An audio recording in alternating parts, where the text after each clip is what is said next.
ओम नमो भगवते वासुदेवाय नमः। नमस्कार, मैं ज्योतिषाचार्य वरुण प्रकाश ज्योतिष के आज के इस विशेष कार्यक्रम में आपका स्वागत करता हूँ। आपने समाज में कुछ लोगों को देखा होगा कि वह परेशान भी रहते हैं, लेकिन उनकी दिनचर्या आराम से चलती रहती है। वह बहुत ज़्यादा सुख साधन में नहीं है, लेकिन दुखी भी नहीं है, उनके चेहरे पे हमेशा मुस्कुराहट रहता है। तो यह चीजें होती हैं कोई न कोई देवी शक्तियों की वजह से। दैवी जो शक्तियां होती हैं यह आपकी मदद करते हैं। तो आज आपको बताएंगे कि इस वीडियो के माध्यम से कुछ ऐसे संकेत देंगे, कुछ 11 बिंदु में 11 संकेत दूंगा। यदि यह आपके साथ होता है तो समझ लीजिए दैवी शक्ति आपके साथ जुड़ी हुई है और दैवी शक्तियों की वजह से आपके काम बन रहे हैं। अब कौन सी शक्ति जुड़ी है यह अलग विषय है, किस तरीके के काम बन रहे हैं यह अलग विषय है, मैं इस पे भी आपको चर्चा करूंगा। लेकिन यदि आपके जीवन में यह 11 संकेत मिलते हैं तो समझिए आपके ऊपर दैवी शक्ति है निश्चित तौर पे। पहला संकेत, यदि आपका चरित्र अच्छा है, जो दूसरों के दुख को समझता है, जो बुराइयों से दूर रहता है, जो नकारात्मक विचारों से दूर रहता है, जो नियमित अपने इष्ट की आराधना करता है, जो पुण्य काम करता है, जो किसी के बारे में गलत विचारधारा नहीं रखता है, समझिए उसके ऊपर दैवी शक्ति निश्चित तौर पे है। ब्रह्म मुहूर्त दूसरा है। पॉइंट नंबर 2, जो लोग ब्रह्म मुहूर्त में उठते हैं, विद्वान लोग कहते हैं कि यदि आपकी आंख प्रतिदिन ब्रह्म मुहूर्त में अर्थात 3 बजे से 5 बजे के बीच खुलती है, अचानक से खुलती है, या आप उठते हैं रूटीन वजह से, तो आप समझ लीजिए आपके ऊपर दैवी शक्ति है। क्योंकि यही समय है जब देवता लोग जागृत होते हैं, जमीन पे हमारे पृथ्वी पर विचरण करते हैं। यदि आप अपने बचपन से लेकर जवानी तक इस समय के बीच उठते रहे हैं तो समझ जाइए दैवी शक्तियां आपको अपने माध्यम से कुछ न कुछ करवाना चाहती हैं, या आपको अच्छा आत्मा समझकर आपकी मदद करती हैं। इसलिए कोशिश कीजिए कि आप सुबह सुबह ब्रह्म मुहूर्त में उठिए। कुछ दिन अटपटा लगेगा, लेकिन आदत डालिए। यह जीवन सोने के लिए नहीं है, आपको दुनिया में बहुत कुछ करना है। यह भी कहा जाता है कि सतगुण जो अच्छे लोग होते हैं वह स्वतः इस ब्रह्म मुहूर्त में उठ जाते हैं। वैसे आयुर्वेद के अनुसार भी इस समय बहने वाली हवा, वायु अमृत तुल्य के बराबर होता है, अमृत बेला होती है। और लेकिन इस समय जो भी हवा आप लेंगे वो आपकी कई तरह की बीमारियों को दूर करती है। लेकिन आपको मालूम है पूरे दुनिया में कितने प्रतिशत लोग ब्रह्म मुहूर्त में उठते हैं? सिर्फ 13%। और वह 13% लोग जो हैं वह निश्चित तौर पे कहीं ना कहीं सफल है, आप देख लीजिए।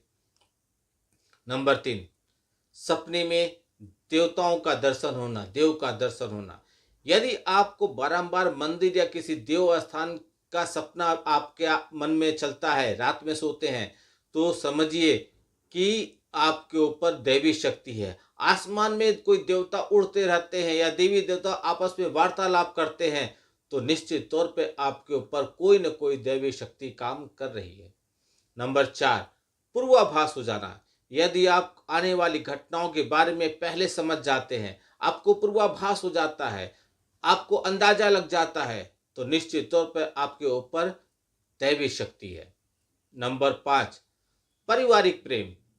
आपकी पत्नी, बेटा, बेटी या आपके परिजन आपकी आज्ञा का पालन करते हैं, सभी आपसे प्यार करते हैं और सभी आपसे मिलजुल के रहते हैं, तो यह भी एक दैवी शक्ति का आपके ऊपर आशीर्वाद होने का संकेत है। नंबर 6, भाग्य का तेज होना। जीवन में आपको अचानक से लाभ मिल जाता है, आपको किसी भी कार्य में किसी भी प्रकार की बाधा नहीं आती है और सब कुछ आसानी से आपको मिल जाता है। थोड़ी मेहनत करते हैं, ज़्यादा रिजल्ट मिलता है, तो यह भी दैवी शक्ति का प्रभाव आपके ऊपर होने का संकेत है। नंबर 7, सुगंधित वातावरण का एहसास होना। यदि आपको कभी ऐसा लगता है कि आसपास आपको सुगंध जैसी महसूस हो रहा है, अच्छी अच्छी खुशबू आ रही है, आप खुली जगह पे हैं फिर भी आपको खुशबू होने का एहसास हो रहा है, तो यह अलौकिक संख्यों का, अलौकिक जो शक्तियां हैं उनका आपके आसपास होने का इशारा है। यह भी आपके लिए दैवी शक्ति का इशारा है। नंबर 8, सुहानी हवा। आप पूजा कर रहे हैं, यदि आपको लगे कि अचानक बहुत अच्छी हवा का झोंका आ रहा है, प्रकाश का पुंज दिखाई पड़ रहा, आंख बंद कर रहे हैं, आपको लग रहा है कहीं प्रकाश पुंज दिख रहा है, शरीर में सिहरन दौड़ जाती है, हाँ, ऐसे में समझिए कि ईश्वर आपके पास आकर कोई न कोई तरीके से आशीर्वाद दे रहे हैं। ठंडी हवा का घेरा।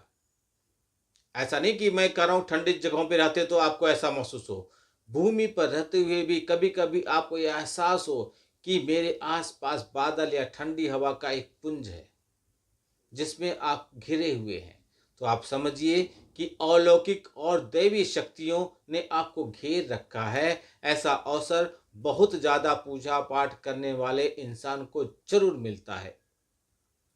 यदि आपको रोशनी के पुंज दिखाई पड़े, अचानक ही आपको तेज रोशनी का पुंज दिखाई दे, नंबर 10 बता रहा हूं, तो ऐसी रोशनी के पुंज दिखाई दे जिसकी आप कल्पना भी नहीं कर सकते, आपको अचानक से कानों में मधुर संगीत सुनाई पड़े जो आसपास बज ही नहीं रहा हो, और आपको आश्चर्य हो कि यह संगीत की आवाज कहां से आ रही है, आपको धुन सुनाई पड़ेगा, गाते हुए नहीं, कोई वाद्य यंत्र का धुन सुनाई पड़ेगा, फिर भी आप चारों तरफ देखेंगे, आपको यकीन नहीं होगा, कानों में सीटी बजने की तरह हल्का हल्का सुनाई देगा, तो आप समझ जाइए दैवी शक्तियां आपके इर्द गिर्द हैं।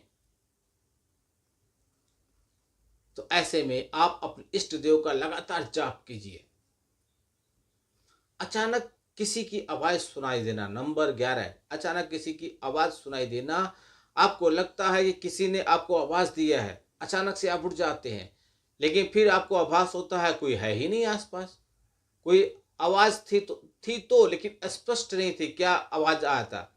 ऐसे आपके साथ बार बार हो रहा है, तो आप समझ जाइए कि आप पर किसी अलौकिक शक्ति मेहरबान है। ऐसे में आप तुरंत हनुमान जी का ध्यान कीजिए और उस शक्ति को धन्यवाद कीजिए मन ही मन में। ये 11 जो आपको पॉइंट बताया है, यह यदि आपके जीवन में होता है तो समझ लीजिए आपके ऊपर दैवी शक्ति है।